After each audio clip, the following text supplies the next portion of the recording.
Well, with the question of why do we need PDMPs in the pain management community is really, it's that it's an important aspect of the tools that we can use to manage our patients on a daily basis. So we already have tools such as opioid treatment agreements and urine drug testing, and this is just another one of those tools that we can use to really see how are these patients getting their prescriptions filled in the community, and are they doing things that would violate an opioid treatment agreement or would make you want to use more urine drug testing to see exactly what is this patient doing with their medication therapy.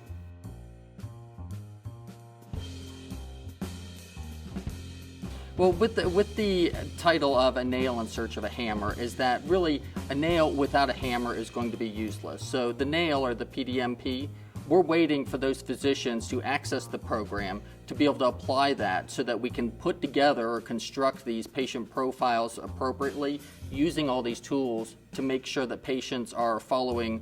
directions on how they're supposed to be taking their medications.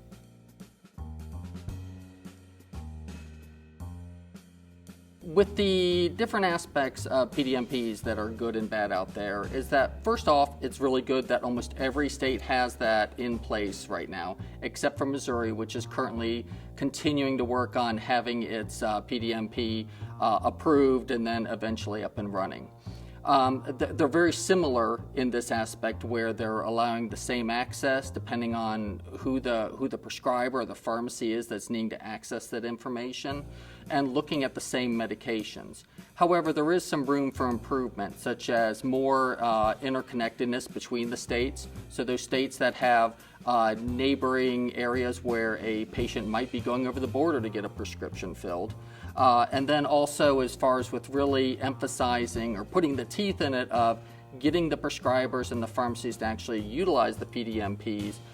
to review these profiles before either writing for prescriptions or dispensing them from a pharmacy.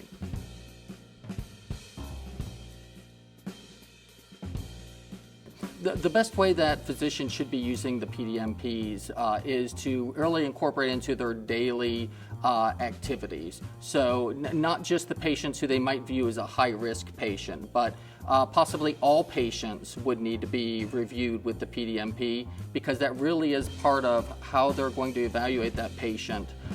anytime that they're seeing them, to really have a full picture of what else is going on with that patient's prescribing or other doctors that they may be seeing.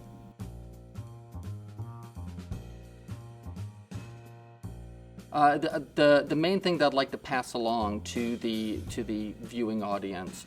would be that it's important that we're using this as one of many tools in managing our patients. The PDMPs are providing us with important information regarding the patients, but they shouldn't be used in isolation. It's something to help elicit those conversations between the patient and the providers to know exactly what's going on with their therapy and how we can help manage these people. So the ones that are